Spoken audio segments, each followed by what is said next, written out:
to another one of our webinar episodes, A Day in the Life of. We're sorry for starting only 2 minutes late, so it's actually not the end of the world. Welcome, David. It is such a pleasure to have you on board.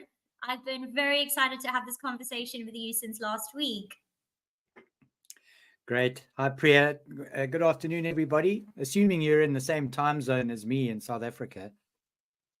Yeah, our audience is pretty much students and graduates in South Africa, although we do have a couple of students who are overseas now who log on. So yeah, it's 5 o'clock here in SA, and hope, you can always drop us a message in the chat function and let us know what time it is where you are. Well, again, so let me start with the introduction. David is the founder and CEO of Learning Advisory. And we invited him here today to have a little conversation all about what David does, a little bit about Learning Advisory, and we're very, very excited to take questions from the audience members. For any new people in the audience, basically how it works, you can reach out on the various platforms, including Gradlinc, pop the message, and I will present it to David. So, David, let's start at the beginning. It's always a good place to start. So maybe you could tell us a little bit about your journey and, how it led you to be where you are today. Sure. So probably not unusually, where I started and where I plan to go and where I've gone and where I currently am are very, very different. So while I grew up in a very academic family, I had a core belief from the year I started school that I was stupid.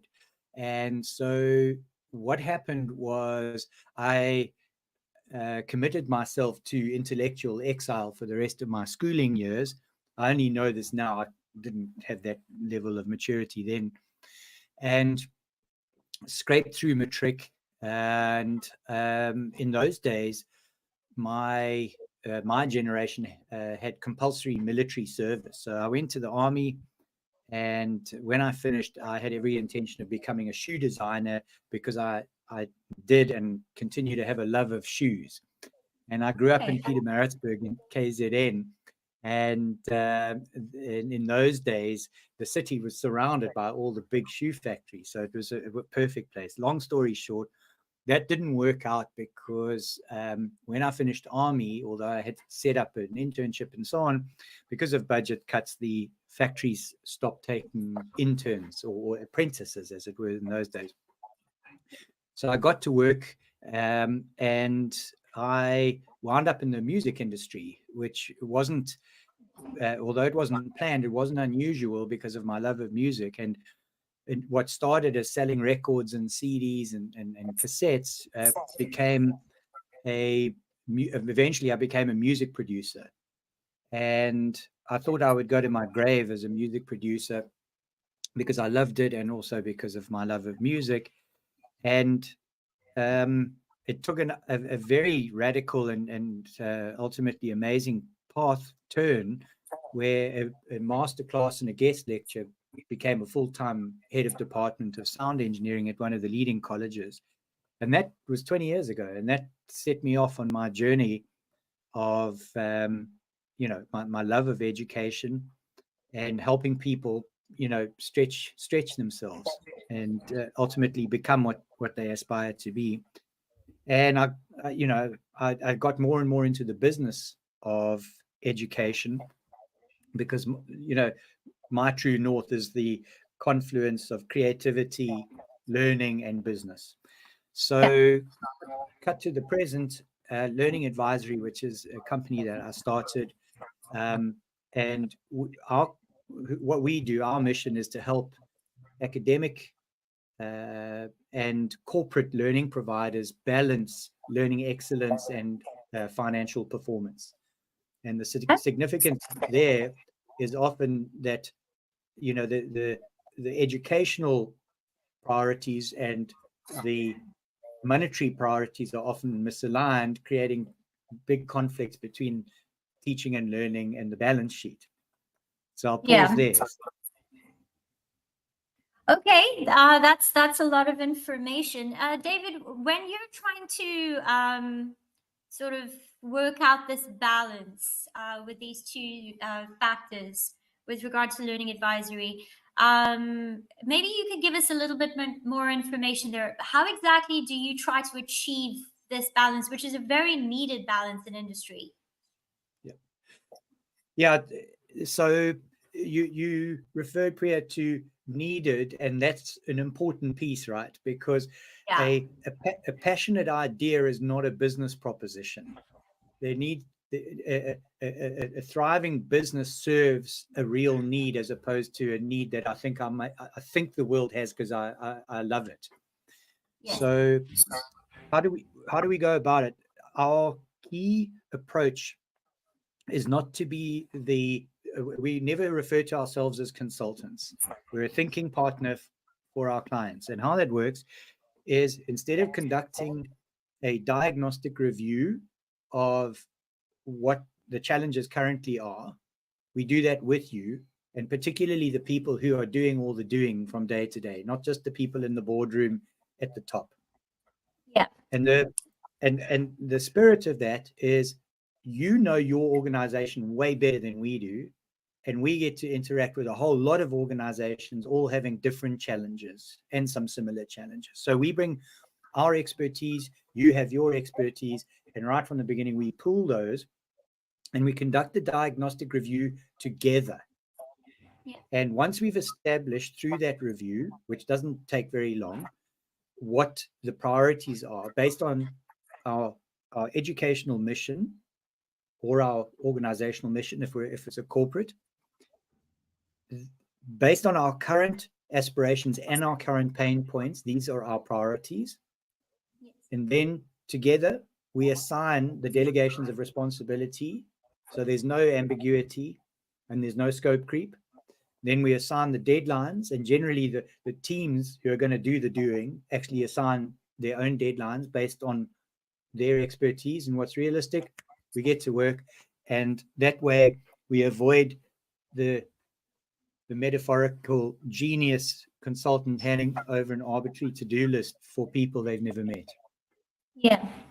So I have to ask, especially when you're talking about the metaphoric consultant, what's the reason you don't say consultants and you rather say thinking partner? Yeah, it's very deliberate, and the reason is because the term consultant conjures up cynicism, and the reason is because many very talented, very well-meaning, very ethical consultants come in and help, and what happens is, once they've gone, they've been paid often quite well, and the organizational climate doesn't change. Yeah. So they've come in generally with very good intentions. They leave you with a document for action. They invoice you. You as the client pay them, and off they go to their next client and the next client and so on. And so what that sort of construct is not good at is engaging the people who are doing the work, as opposed to the people in charge of the people doing the work. Okay. Or people who might have deep knowledge, but I don't have the institutional knowledge of your organization that you do. Yeah. Yeah. I like that. That ties into the expression which I'm going to steal from you. I will give you credit, which is do the doing. I actually wrote that down in my book. So okay, Yeah. so David, this whole webinar series is a day in the life of. You're the founder and CEO of Learning Advisory. Perhaps you could take a couple of minutes to tell us, what is a day like in your life? Sure. Every day consists of, while of course a schedule is a dynamic thing, and life and the needs from day to day can be a bit of a moving target. And there are always going to be unexpected interruptions. There are a couple of key things that I seek to achieve every single day. I start when I'm freshest, first thing in the morning, with business development. So that is non-coercive marketing and visibility creation for the organization and what we do. I emphasize non-coercive because a lot of marketing and sales is coercive and it's trying to pretend that it isn't. Yeah. All right. And so our assumption, we're a niche advisory business, and we're very specific about the problem that we provide a solve for. And so we're not trying to boil the ocean and be an advisory business to absolutely everybody. We are an advisory business to a specific audience within the academic and within the corporate fields. Then generally the day consists of business development and execution, meaning the physical working on projects that we have in the works at the moment. So there's exploring for business, there's doing business that we already have got, and then another part about it is conversation and reflection. Okay. Because while there's a big threat that the machines are going to take over what we do and how we do it, we for the time being, we're still human beings, and sometimes just having a coffee, or as the expression goes, breaking bread, where we share a meal, whether it's a muffin or a full-blown thing, those kind of interactions are very important. And not just with people who you want to work with, but oftentimes people who you might not have any connection for work with, or people that you're already working with. Yeah. So if I I like summarize that. yeah, you go. Sorry, I cut ahead. across you. No. So What I was going to say was that I love that you mentioned the human element of everything. So we do live in a world of AI and ChatGPT and all of these wonderful tools, but there's a lot to be said for the human element of everything, and that doesn't disappear. So I can appreciate the fact that you, as part of your daily routine, you actually factor in time for dealing with that and having that conversation with individuals in industry, or from a networking perspective. But I would like to hear what you wanted to say now before I interrupted you. Yeah, it was really just the three elements of prospecting for business.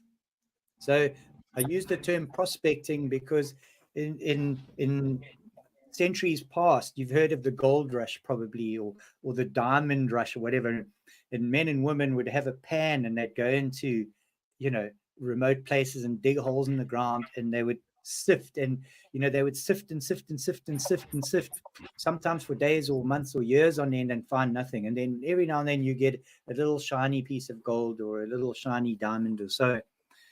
And building a business is exactly the same thing.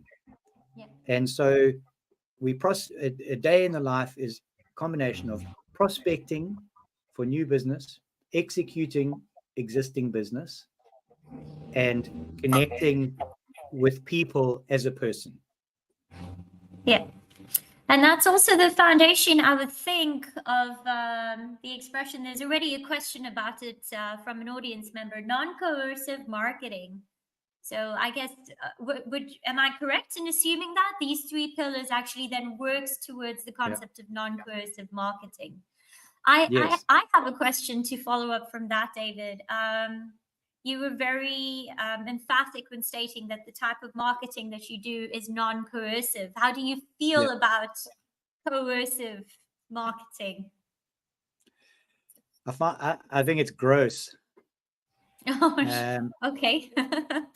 because people are intelligent, and I don't have to have experience in the construction and the performance of a motor car to want to have my own experience when I'm prospecting for and then buying a motor car. And especially with the internet, and I appreciate that 50% of the world still doesn't have an internet connection. So let's not take that access privilege for granted, guys. Those of us who do have that privilege can do a lot of homework ourselves. And not just before I go to the car showroom, but based on the conversation I have, oftentimes after it, I'll be a bit more informed or want to become more informed. So if you look for the rest of this week and beyond, wherever you go, billboards, shop fronts, social media, have a look at it and see how often the wording or something is we become a bit numb because we think, oh, it's trying to convince us to buy. Okay, so that's the assumption, and that's fine. But is it coercive? Is it coming with scarcity, saying hurry up because if you don't get it today, somebody else will, and then you lose out? That's horrible. Yeah. Sometimes it's not as overt as that though, as well.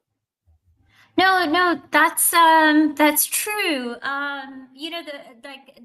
Before this webinar series, I did contact you and ask about some ideas for questions that you would be willing to answer on the show. And I feel like this sort of ties in with your comment about your net worth versus your self-worth. So from a coercive marketing perspective, obviously the value there is financial gain for a company or an individual. But balancing that with what you're implying, that the net worth element of everything, like how do you navigate that sort of tightrope, to use your words? Yeah. I mean, bluntly, it's a continuing grapple, right? Because no matter what your interests are, no matter what media you choose to interact with, you live in the world that is very seductive and very competitive, and there's lots of to belong, to arrive, to be successful. You have to have this, be that, live at this address, have that job title, and so on. And what happens is, because it's largely all we know, is you become numb to how dysfunctional that is. So for many, many years, I aligned my salary in the years when I was an employee, so what I was earning, as a measure of my importance, or as a measure of my relevance and belonging in the world. Yeah. Net worth, self-worth. Yeah. So David,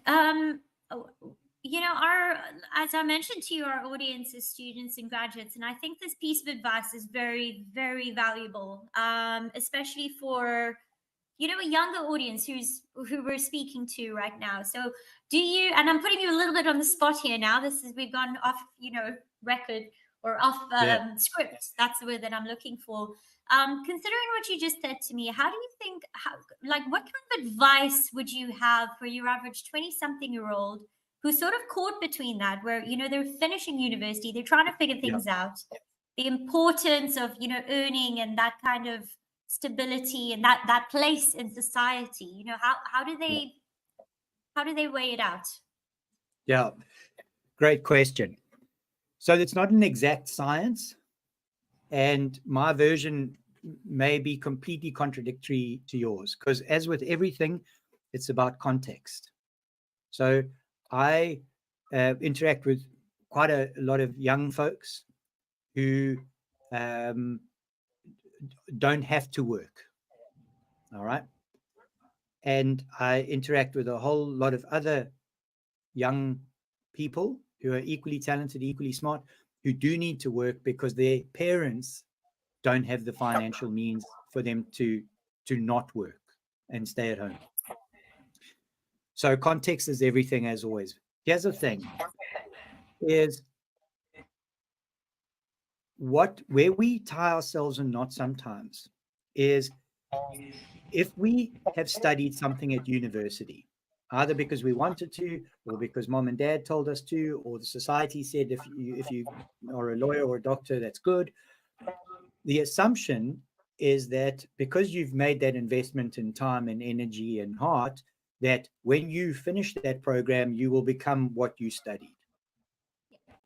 Now, that is only the case if there is a job in your town or wherever it is relative, and I'm talking about now, relative to what you did. If there isn't, you have to adapt. Not for the rest of your life, but for now. And so practically working, so let's use an example. I studied, or let's say a little case study. I studied electrical engineering. Currently, I cannot get a gig in an electrical engineering firm, and I've tried. Okay. There is absolutely nothing wrong with working at the local nursery or in the pub as the barman or bar lady or in the waitressing or whatever the case may be. You know why? Because you're being exposed to the world, you're building resilience, and you're learning how businesses work. Yep. And the most beautiful thing is, if you'll notice that the behavior of people who have skin in the game, all right, earning their own money, they've got a very, very different value system because they know what went into earning that amount of money. All right. And I tried for many years to be a CEO, way before my time. And I couldn't understand why I was working so hard and I was studying so hard and doing all these things. I wasn't ready. I just wasn't ready. Yeah. I wanted the status, but I had no concept of the complexity of a job like that. Yeah.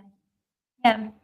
I mean, it boils down to obviously thinking about things, being open to everything, and just actually being willing to receive the experience. So I support what you're saying 100%. You know, you might think and this is so true for everyone, irrespective of the age that they are. You might think that this is the direction I'm going in. Then, you know, life hands you some lemons and you've got to adapt, you know, like you said, and you've got to overcome that particular challenge.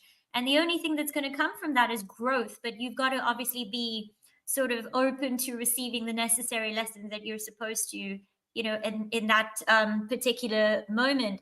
But, you know, if we had to consider that, and this then again ties in, you know, sort of with where we're going here, how do you, if it's not easy for 20-something-year-olds essentially to sort of get those lessons when there's a lot of pressure that they feel from their peers and their, you know, their friends. Would you have any advice for them on how to sort of combat that particular problem? Yeah, absolutely. That we're so susceptible to what will others think, and much of that is self-imposed. Yes, it's influenced by the media and the world around us, but much of what I believe I should do is because that's what my mind tricks me to believe. So the curiosity is an amazing thing. And because generally what happens is if you're curious, you're more receptive. And if you're more receptive, the likelihood of you being more humble are very, very good. And my favorite people, regardless of age, color, or creed, or expertise or vocation, are people who are curious, because they generally listen well and they're prepared to try things. There's a beautiful expression: life begins at the end of your comfort zone. And it's the reason that expression exists is because it's easy to continue doing what you know, because you know it, right? Like you have confidence in it. You oftentimes can do it, you know, in your sleep. But it's trying things that you've never tried before. And I lost my train of thought, which is annoying because you asked such a great question, and I went off on a tangent. No, not at all. That was absolutely. I enjoyed your tangent, so I was just letting you go. But basically, what I was saying is when these students sort of they end up in a situation where they're is essentially feeling peer pressure for not sort of Yes. going with the flow during difficult circumstances. Yeah, beautiful. So I'll I'll relay a story that had a big impact on me. My sport, my hobby is mountain biking.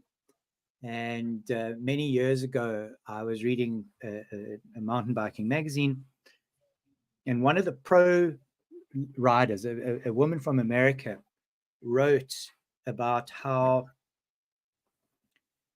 something that was very important in her mindset and how that influenced her practice was that it was important for her this is in races, which is very Yes. intense. Your heart rate is just off the chain, and it's very, very intense.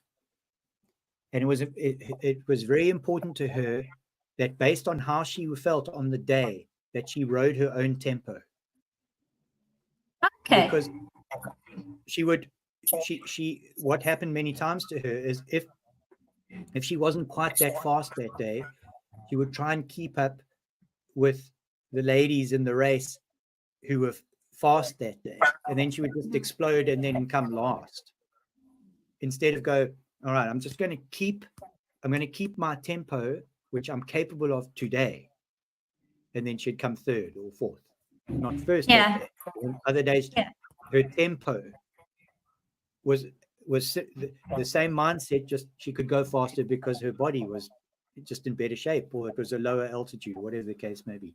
Yeah. So to summarize that is we all have a tempo, and it's not static.